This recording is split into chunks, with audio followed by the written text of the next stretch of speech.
Pro 1.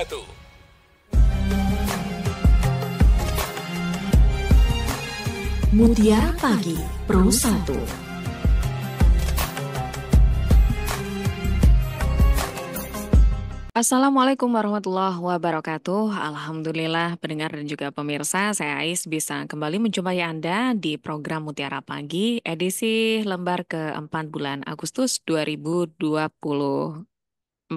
Saya akan mengajak Anda pendengar untuk menggali ilmu Islam bersama dengan narasumber Ustadz Ahmad Hudzaifah SOS MHI tentang sifat dengki. Dengki, iri hati, ataupun hasad ini sejatinya merupakan penyakit hati dan sifat tercela yang dilarang oleh agama kita Islam. Pedengki biasanya tidak senang ketika melihat teman, kerabat, atau tetangganya mendapatkan kebahagiaan dan juga kesuksesan. Mereka ingin kenikmatan yang dimiliki orang lain itu berpindah kepada dirinya.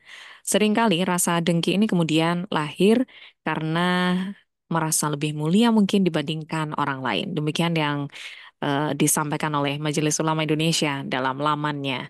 Dan layaknya iblis yang dengki dan enggan sujud kepada Nabi Adam, iblis merasa dirinya lebih mulia dari Nabi Adam sebab Nabi Adam diciptakan Allah Subhanahu wa taala dari tanah, sedangkan iblis dari api. Gambaran yang disampaikan ini membuat kita harusnya merefleksi diri karena tentu saja kita tidak ingin menjadi seperti iblis yang digambarkan di sini. Oleh sebab itu, mari kita langsung gali ilmu Islamnya bersama dengan Ustadz Ahmad Hudzaifah SOS MHI. Assalamualaikum warahmatullahi wabarakatuh, Ustadz. Waalaikumsalam warahmatullahi wabarakatuh. Sehat, Ustadz, kabarnya hari ini? Alhamdulillah sehat.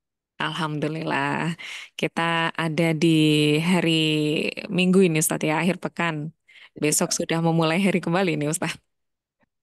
Kalau kalender ya Hijriah, betul. kita masih ada di Muharram atau sudah berpindah ya, Ustadz, ya? Ram masih Masih akhir Muharram. Akhir di ya? akhir.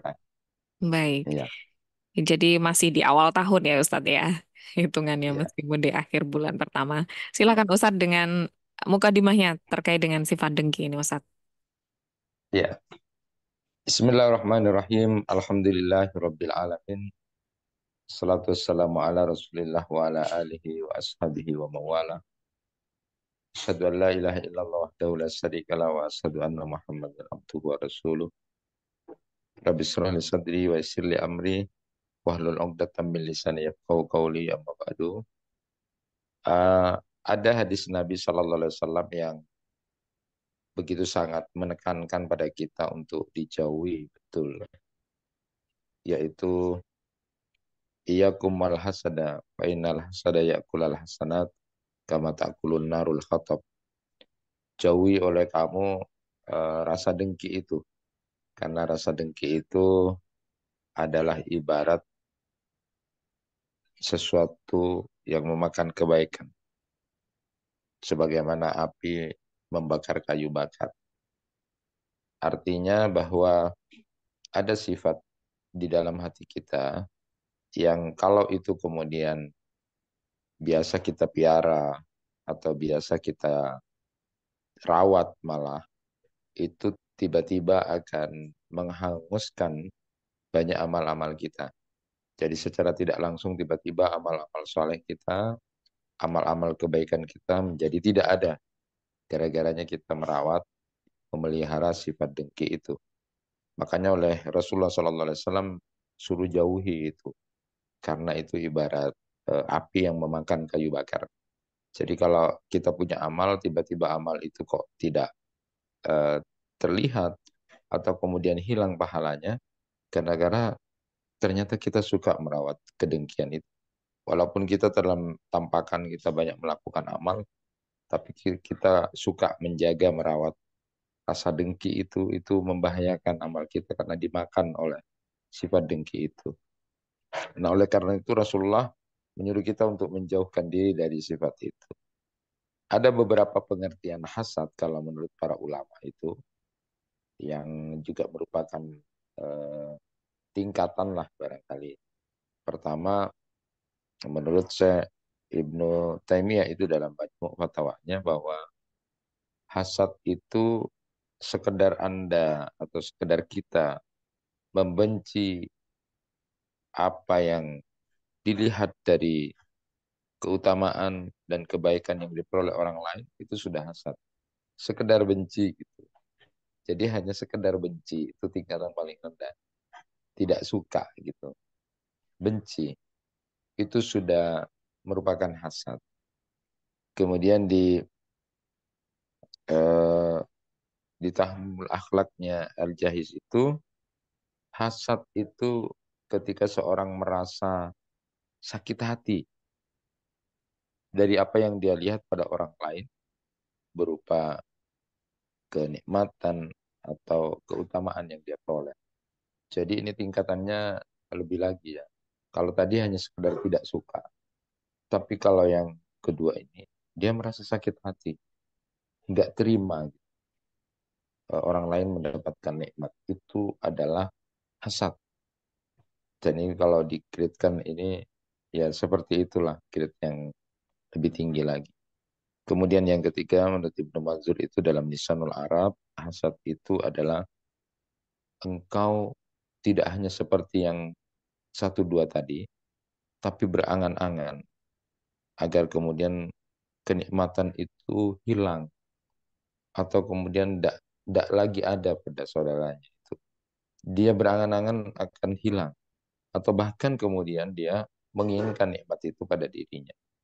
Dan ini nih, adalah hasad yang lebih tinggi lagi ketika dia kemudian tidak hanya tidak suka atau benci, tidak hanya sakit hati, tetapi dia juga mengangankan bahwa nikmat itu hilang atau kemudian harusnya dia berpindah pada dirinya. Dan itu adalah eh, pengertian dari hasad atau bahkan juga bisa menjadi semacam grade atau tingkatan dari hasad itu. Yang kalau dalam bahasa Al-Quran itu di surat Ali Imran ayat 120, in tamsaskun hasanatun tasuhum wa in tusibkum sayyi'atun yafrahu biha. Jadi ini karakter manusia itu umumnya begitu. Jika kamu mendapat kebaikan, niscaya mereka bersedih hati. Dan bila kamu mendapatkan bencana atau musibah, mereka justru bergembira. Dan ini adalah ciri-ciri orang hasad. Jadi ciri orang hasad itu saat ada orang lain mendapatkan nikmat, dia kok sedih gitu. Tapi kalau kemudian orang lain dapat musibah, dia senang.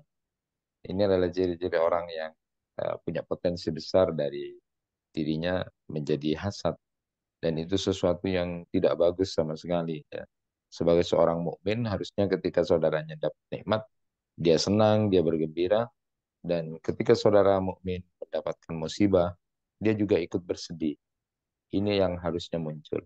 Walaupun kadang-kadang katanya eh, di kitabnya apa At-Thariqah Al-Muhammadiyah itu berbicara tentang masalah kepura-puraan. Kadang-kadang orang-orang itu pura-pura. Jadi ketika ada orang dapat nikmat, dia pura-pura, oh syukur ya, padahal hatinya sakit. Itu kepura-puraan. Atau ada sebaliknya, ketika saudaranya dapat musibah, aduh kasihan, padahal di dalam hatinya bahasa Maduranya itu tulet, kapok kon gitu. Itu kepura-puraan yang kalau dalam bahasa Al-Qur'an ini cirinya justru sesungguhnya mental hatinya itu ketika saudaranya dapat nikmat dia merasa sedih, tetapi sebaliknya ketika saudaranya dapat musibah justru dia senang walaupun ditampakkan dalam kepura-puraan seperti itu. Nah, inilah yang sebenarnya salah satu hal yang menarik karena memang manusia itu kata beberapa ulama disebutkan memang tidak ada manusia yang lepas dari perasaan dengki itu. Tidak ada. Walaupun hanya mungkin grade-nya saja yang berbeda.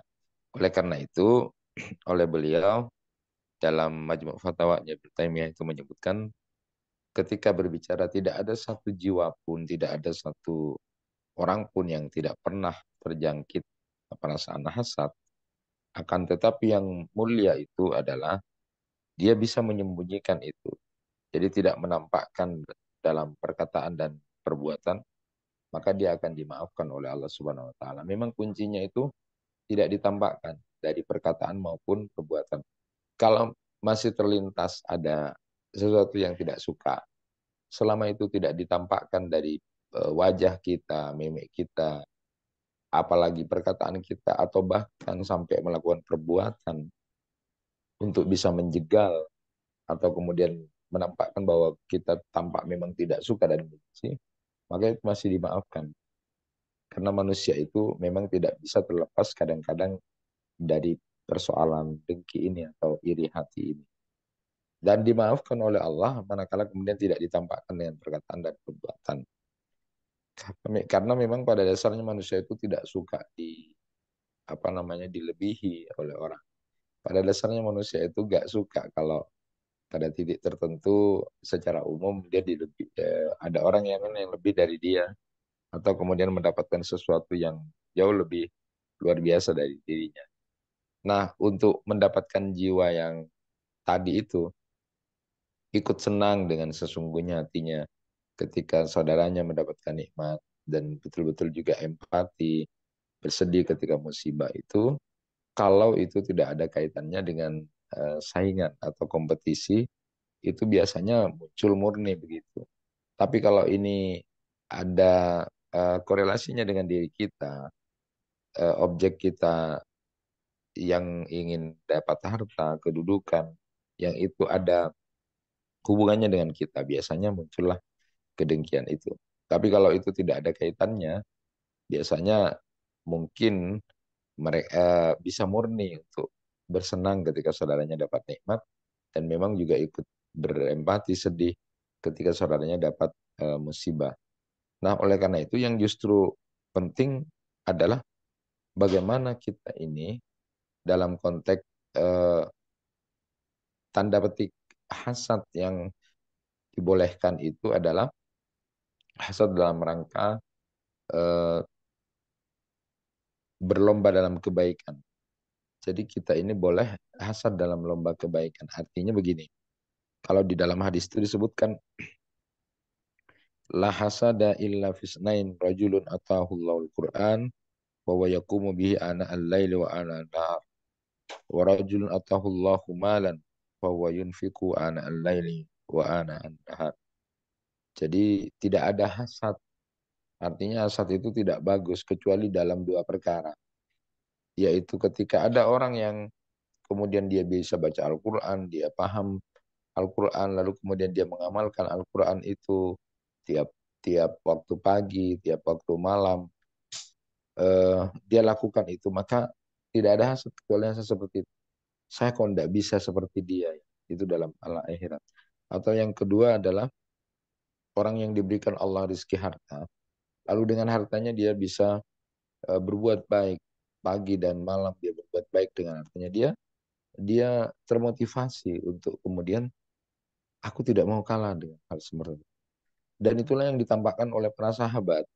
Para sahabat itu berkompetitif dalam arti hasad itu dibahasakan dengan gibtoh. Gibtoh itu adalah keinginan untuk sama dengan dia. Dalam konteks saya tidak mau kalah dalam beramal. Bukan yang hasad ingin tidak suka, iri atau menjatuhkan, ingin nikmat itu hilang. Bukan itu, tapi ini adalah dalam rangka gipto. Gipto itu adalah keinginan untuk sama dengan dia dalam hal-hal terutama keuntungan akhirat. Ya. Makanya kan sering digambarkan, kadang-kadang kita ini kan hasad objeknya pasti dunia. Hasad itu pasti objeknya dunia. Kalau tidak pujian, harta, kedudukan, posisi kita, eh, kita merasa dikalahkan, itu dalam konteks dunia. Tapi kalau akhirat, yang harusnya kita muncul hasad dalam tanda petik gipto itu, kadang-kadang tidak muncul. Misalnya, kenapa saya tidak bisa sholat jamaah seperti dia? Kenapa saya tidak bisa punya kemampuan untuk bersedekah? Hati saya kok masih bahil. Kenapa saya tidak begitu dalam hal akhirat itu? Kadang-kadang tidak ada. Padahal itulah yang justru dimunculkan yang namanya gipto itu. Nah, tapi kalau hasad itu penyakit hati, kalau gipto itu adalah keinginan untuk kita bisa sama, merasa iri dalam tanda petik untuk kemudian bisa seperti yang dilakukan oleh saudaranya. Dan tentu bahaya dari sifat dengki ini sangat luar biasa. Ya, Karena dia nanti akan bisa menjatuhkan dirinya di hadapan Allah maupun juga amal-amal yang dia lakukan. Itu barangkali sebagai baik. pengantar. Ya, Ustadz, Masya Allah. Dan itu tadi ya, ternyata ada tingkatannya. Kemudian juga ada bahaya-bahaya serta tadi Ustadz ya, eh, bagaimana landasan agama kita melarang umatnya memiliki sifat dengki atau hasad ini tadi. Dan ada banyak penelpon Ustadz, kita sapa dulu yang pertama. Assalamualaikum warahmatullahi wabarakatuh. Waalaikumsalam warahmatullahi wabarakatuh. Iya, dengan Ibu. Bukan ibu ini, saya dengan Bapak Herman Oh, yang dengan dari Bapak. Mohon maaf. Iya, Pak iya, Herman, silakan. iya. Assalamualaikum Ustaz Hudzaifah. Waalaikumsalam. Waalaikumsalam warahmatullahi wabarakatuh. Ya ini salam kenal dari Bapak Herman dari Beringin Dasuk. Dari Dasuk, silakan Pak Herman. Ya, Ya ingin nanya seputar mengenai tadi. Terus bagaimana obat kita Kang untuk cara sembuh dari Terputus ya, Pak Herman di Dasuk. Tapi kurang lebih bagaimana obatnya? Obat dengki ya Ustadz ya, agar kita ya, sembuh dari kedengkian itu bagaimana. Dan untuk Anda pendengar maupun pemirsa yang ingin bergabung bisa langsung telepon di 665 396 atau 662 317 dengan kode area 0328. Selain itu Anda juga bisa hubungi 0811 3345 101. Silahkan tadi ada banyak dari Anda yang menelpon ketika Ustadz memberikan mukadimahnya, Anda bisa langsung menelpon di tiga line tersebut. Saya juga ingin bacakan pesan Ustadz dari pendengar yang menanyakan, biasanya Ustadz, kalau kita disakiti orang lain, saking sakit hatinya kita berharap orang yang jahat ke kita itu dapat musibah Ustadz. Dalam hati sebenarnya, tidak sampai terucap, cuma kadang itu jadi doa juga ketika mungkin dari sisi manusiawi ya Ustadz ya, beliau sampaikan. Terima kasih Bunda Ira yang sudah menyampaikan pesannya melalui WhatsApp. Kita bahas di sesi berikutnya ya Ustadz ya. Dan pendengar maupun ya. pemirsa, pastikan Anda terus stay tune bersama kami di Mutiara Pagi. Di Mutiara Pagi, kita bahas tentang sifat dengki bersama dengan narasumber Ustadz Ahmad Hudzaifah, SOS MHI. Ya, kita sapa penelpon dulu Ustadz. Kita kumpulkan pertanyaannya ya Ustadz ya. Assalamualaikum warahmatullahi wabarakatuh. Waalaikumsalam warahmatullahi taala wabarakatuh. Iya, Bu Mawar di Batang-Batang ya. Alhamdulillah Alhamdulillah. Silakan dengan pertanyaannya. di sifat benci ya. Iya, Karena sifat benci itu kan penyakit. Biar dia hilang, apakah pantas dikasihani atau diberi doa-doa setiap selesai sholat itu. Biar hilang rasa bencinya orang-orang itu. Apakah diberi doa atau dikasihani, pertanyaan saya gitu aja. Terima kasih baik. kalau itu. Iya.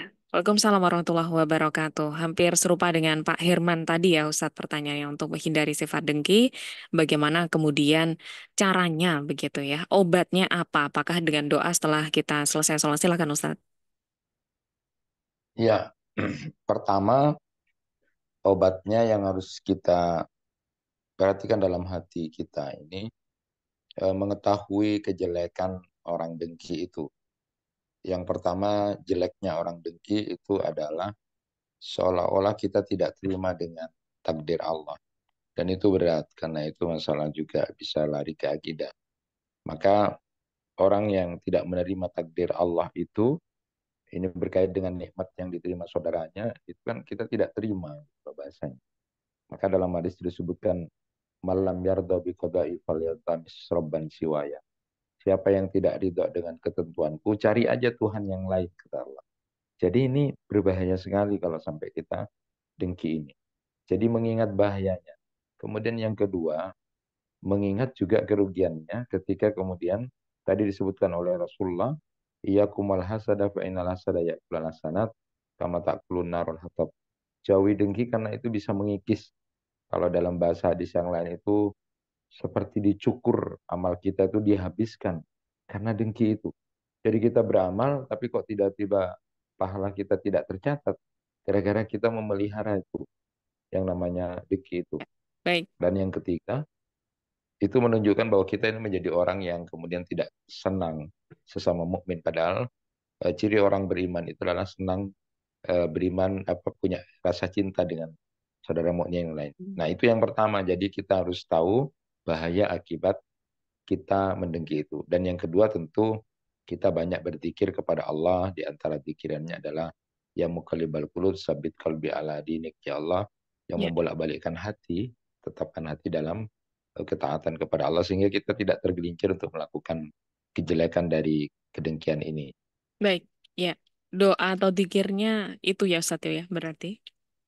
Ya, salah satu di antaranya. Dan bagaimana kalau kita posisi yang pertanyaan dari Bu Mawar itu Mm-mm. berbeda. Kalau Bu Mawar itu kita dianjurkan dalam setiap saat itu membaca Al-Mu'awwidhatain itu. Jadi Al-Falaq, An-Nas. Lalu kemudian Al-Ikhlas bisa ditambah dengan ayat kursi. Baik. Kenapa? Karena di dua ayat ini, dua surat ini Al-Mu'awwidhatain itu sudah dijelaskan bahwa kita berlindung kepada Allah dari kejahatan orang yang dengki. Ternyata dalam penelitian itu, orang yang dengki itu bukan hanya sekedar kalau dia sudah tingkat yang tadi tidak suka atau ingin menjatuhkan, bahkan bisa membunuh. Bisa membunuh orang dengki itu. Itu sudah ada banyak cerita bahwa kejadian pertama dulu dari Qabil dan Habil. Habil. Mulai dari Adam, Hmm. setan yang kemudian iblis itu yang tidak suka sampai kita bisa jadi terjatuh. Baik. Kejadian dari Qabil dan Habil juga gitu, karena kedengkian itu bisa membunuh. Baik. Jadi kita berlindung kepada Allah dari kejahatan orang yang dengki ini. Di antaranya adalah Al-Ikhlas, Al-Falaq, An-Nas, Anas. dan ayat kursi. Itu Baik. setiap mau tidur Ya. ataupun habis sholat. Sebelum ke pertanyaan Bunda Ira, kita sapa penelpon lagi Ustaz. Assalamualaikum. Ya. Waalaikumsalam Mbak Ais. Ya, dengan Bapak? Rendra. Iya? Dari Bapak Rendra di Jember. Oh, Pak Rendra Iya. di iya. Jember. Silahkan, Pak Rendra. Oke. Ini temanya tentang apa nih? Sifat dengki ini dengan Ustaz Ahmad Hudzaifah. Benci. Dengki, iri hati, hasad. Iya, silakan Pak Rendra. Ini Mbak, saya mempunyai teman, ya sesama perempuan juga. Ya dari jauh juga, saya kenal di media sosial lewat telepon juga. Lah, ya padahal tuh dianya orang sini juga, tapi dianya kerja di Bali. Lah, tapi kalau sama orang lain tuh mau ngomong, tapi kalau sama saya itu, apa ya Mbak ya, intinya dianggap permainan gitu loh. Saya nggak serius gak diajak bicara. Lah, tapi di hadapan teman, itu ngomongnya, aku biar di gak pati suwen ngerdo. Agak benci. Oh, Kenapa? dibicarakan di belakang. Karena kalau diajak ngomong, dia nggak nyambung. Loh, nggak nyambungnya tuh karena apa gitu loh. Aku ya heran sampai gitu. Lah, padahal kita sesama tunanetra, sesama orang awas. Sebenarnya kan, apa ya, kalau diingatkan tuh, oh iya, bahwa kesalahan saya itu kayak gini. Saya tuh kenapa sih kok dibenci orang tuh karena apa? Baik. Gitu. Iya. Kalau saya sih sudah mengoreksi diri saya sendiri. Nah, itu cara apa ya Mbak ya, menghadapi apa ya, cewek yang kayak gitu tuh bagaimana? Intinya tuh, apa pengen ngomong sakarepe dhewe, padahal saya kan ngomong itu ya misalkan kita temannya membahas apa, oke aku dengarkan gitu lah. Baik. Ya. Cara mengatasinya yang sifat karakter kayak gitu tuh karena gimana caranya? Terus Baik. yang kedua tuh perempuannya itu membenci saya tuh karena apa gitu loh Mbak. Baik, ya. Yang saya tanyakan tuh gitu. Tapi kalau sama orang lain tuh dianya ngomong. Baik. Ya, terima kasih Pak Rendra. Misalkan saya tuh marah, marah tetapi ngomong itu nanti dianya ya salah, nggak ngomong itu ya salah. Coba untuk konfirmasi.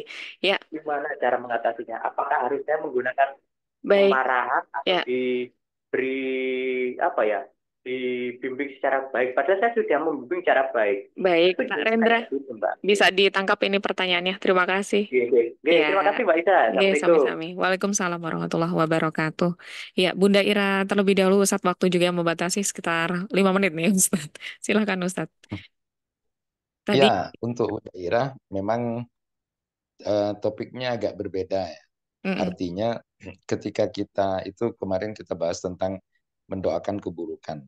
Iya. Jadi kalau kita merasa didolimi, disakiti, Mm-mm. sudah disebutkan di dalam ayat Al-Quran bahwa Allah tidak suka orang itu berbicara yang tidak baik atau mendoakan sesuatu yang tidak baik, kecuali dalam posisi didolimi.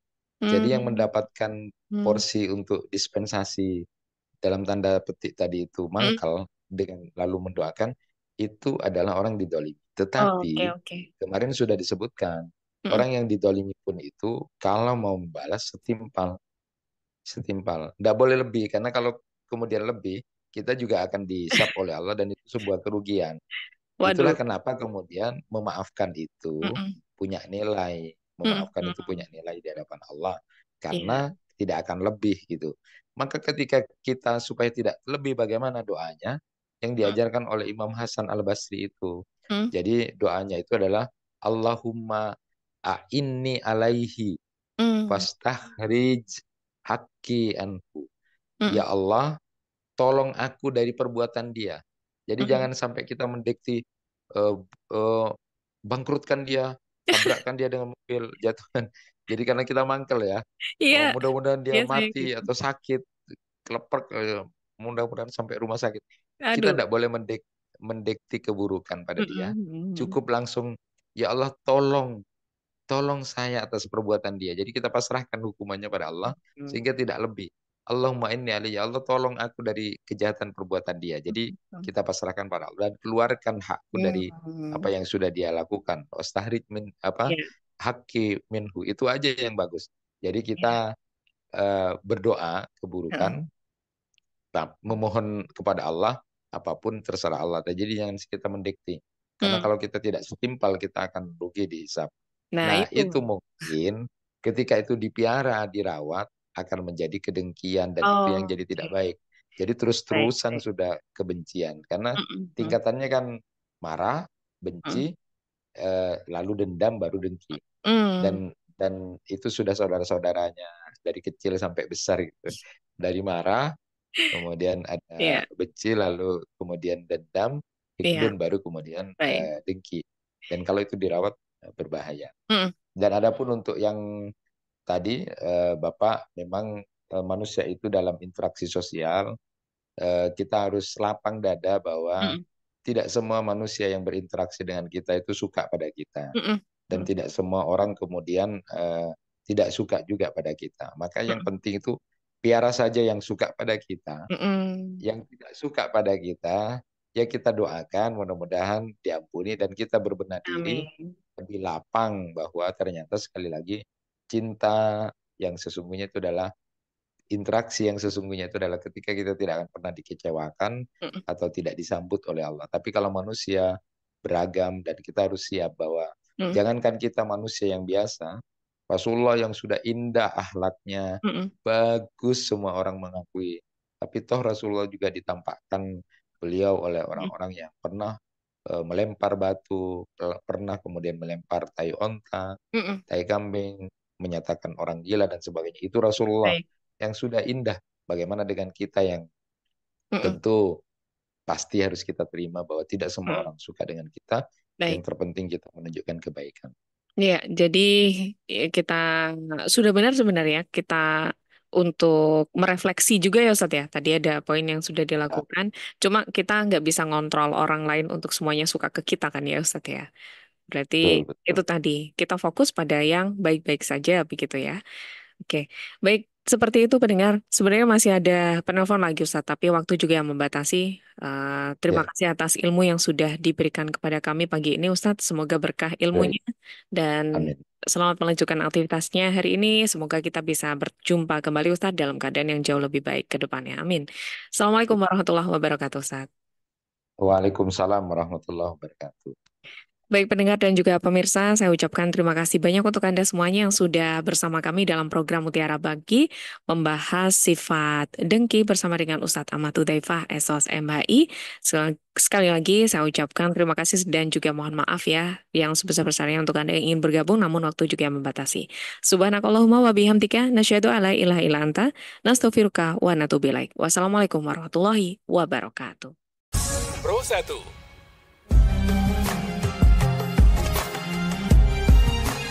Mutiara Pagi Pro 1.